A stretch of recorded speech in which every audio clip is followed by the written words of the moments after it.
Good afternoon. Welcome to the TheoTrade afternoon video. I am Blake Young. Today is August 6, 2026. We're going to talk about international and bond influence on the U.S. markets and where to look outside of the U.S. markets today.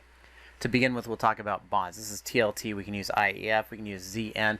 But clearly we have a downtrend, and there's a lot of anticipation and speculation that with this break below the low, the break below support, and today's sell-off, we are likely accelerating the downtrend with the treasuries being sold by the Federal Open Market Committee or the Federal Reserve. And so we're looking at this selling off, but we also have selling of U.S. treasuries from the Bank of Japan trying to protect their economy. So we have double selling of treasuries, which will also trigger other countries to sell off the treasuries likely and push bond prices lower and lower and lower. That does mean that we will see higher borrowing costs. And if we're seeing higher borrowing costs, that could really impact the growth of U.S. equities. Now, I know we're near record highs, and that is fine because that's going to give us a better opportunity to fade U.S. equities, if that's going to be the case, as treasuries continue to sell off. Now, I did TLT, I did IEF. Let me show you ZN. And if we're looking at ZN, this is the long-term downtrend that I think we are in. Even if we sold through here, I do think we're going down to 107, possibly lower in treasuries. So if we're looking at treasury, let's take the comparison between U.S. treasuries and the dollar yen. To do that, I'm going to go to correlation studies. So I've got my correlation study at the bottom, and I've got my comparison with the 6J here. So comparing the two, what we're looking at is if bond prices are selling off while the yen is going stronger, higher, faster, that is likely an indication that the Bank of Japan is selling. If bond prices are going down and the dollar is getting stronger, meaning this is pulling this chart down, this is likely U.S. treasuries being sold across the board or minimally by the U.S. Federal Reserve. So when this is falling and this is falling at the same time, that means we're getting a stronger dollar position. It means we're selling bonds into the market and pulling dollars out, creating less supply of dollars and strengthening the dollar.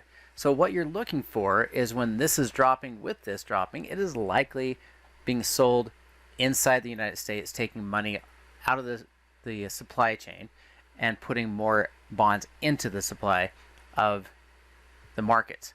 As we're looking through here, this move right through here, this huge spike in the yen getting stronger while bonds drop down, to zoom in a little bit tighter on this, which is really just 2 days. 2 days of the yen getting stronger while U.S. treasuries got weaker. This would be the Bank of Japan. This would be the Bank of Japan intervening. So that move up in the yen while treasuries dropped and dropped, that is likely the Bank of Japan, not U.S. markets or the Federal Reserve. So what we're seeing today is the dollar is getting stronger versus the yen, and bonds are getting weaker, which means bonds are being sold, whether by the Federal Reserve or simply in the U.S. markets. We have more selling internally, which is going to strengthen the dollar and weaken bonds. Now that has an influence across the board. As I said, if we're going to see bonds drop, borrowing rates are going to go higher.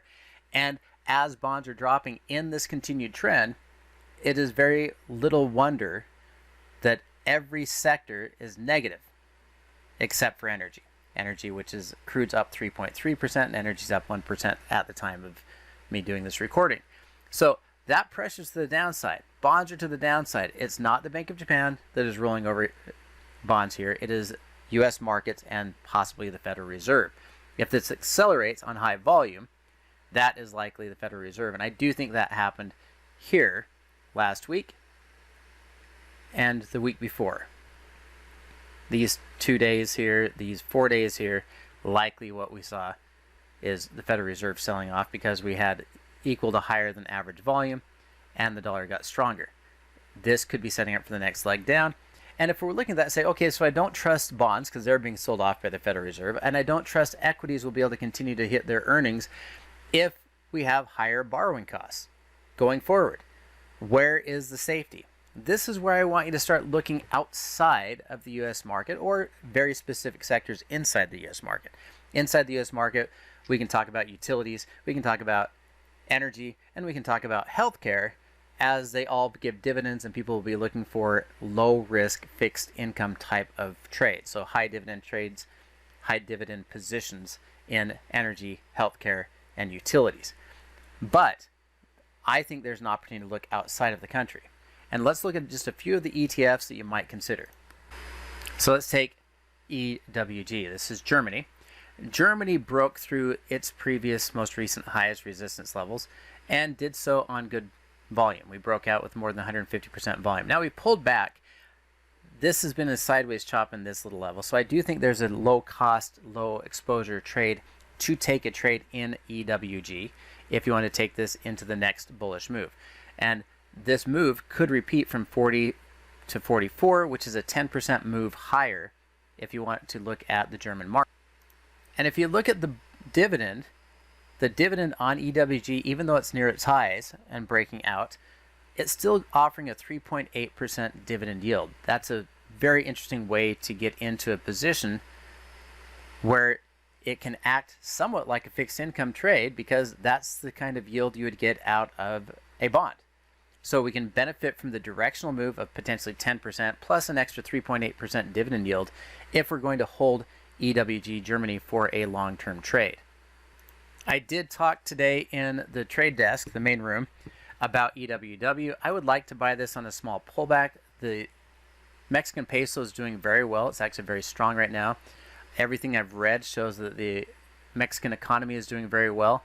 So the EWW might be a good opportunity to buy the bounce. It doesn't give me as good of a target, but it does give me a low risk trade to be able to sit here and buy it near the lows.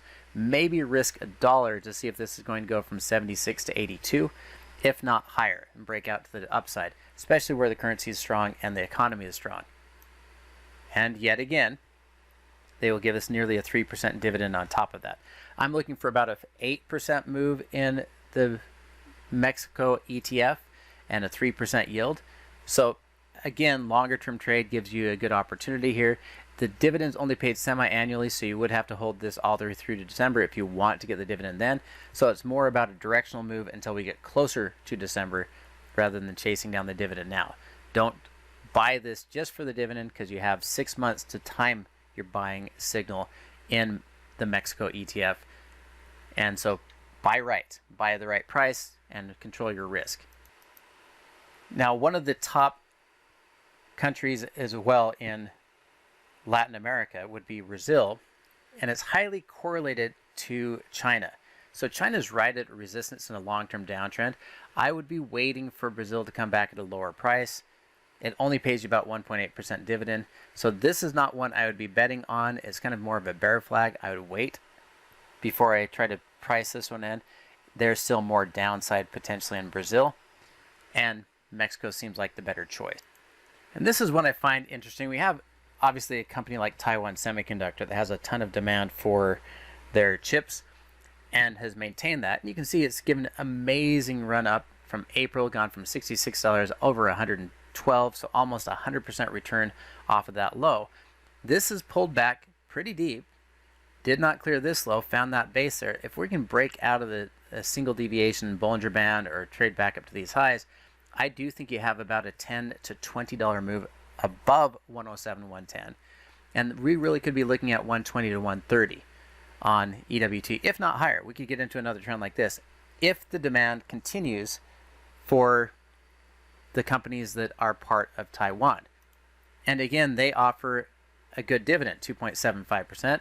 It's an annual dividend yet again out in December, just like we saw on Mexico. We have time to time our trade, or get our timing to get into the trade at the right price. Don't chase it for the dividend. The dividend is a bonus, and the opportunity is in this chart to break out, to repeat potentially this 100% recovery and move. Off of that, we could go as high as 180, but right now I'm targeting 120 on this move, the breakout higher. We're still accumulating Taiwan ETF as well as Taiwan Semiconductor and others. And this last one I'm looking at outside of the US is EWA. This is Australia ETF. This is about inflation and demand. Australia contributes 10% of the world's metals and mining. the entire world, 10% of metals and mining comes out of Australia. The fact that we've been already rallied, the fact that we broke the downtrend, the fact that we've already pushed to this highs, it might not be the perfect timing. I wish we would have set this up and bought right here on the break of the lower highs, lower lows, lower close, all the way down at 28, because it's already moved up about almost 10% here. If it can break free, close above, right now it's just testing it. If it can close above, whether you want to call it a cup and handle or an ascending triangle, the expectation is that we should be able to go an additional 10% higher if you measure from the low to the high. If we can break out and go for another 10% higher, we're looking at going to 32, 33 over the next 3 to 6 months. We also have a dividend that pays 2.6%. And again, all these country ETFs pay their dividend in December, if they're annual, or semi-annual in June and December on the ETFs that have semi-annual payments. So we're not chasing it for the dividend. We can wait for the breakout and confirmation, or we can wait for a pullback and a higher low, maybe near 29. But the expectation again is about 32, 33.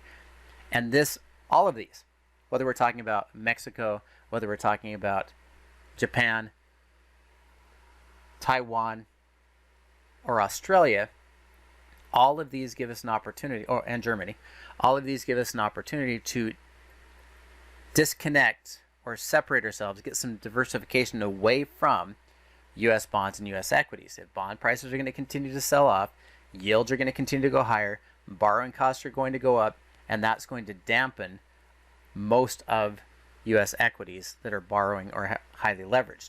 If you're going to trade inside the U.S., start looking for those companies that do not have a lot of leverage and don't do a lot of borrowing, because it looks like borrowing costs are going to rise. That's going to do it for me today. Thank you for watching, and we'll look forward to seeing you tomorrow at TheoTrade.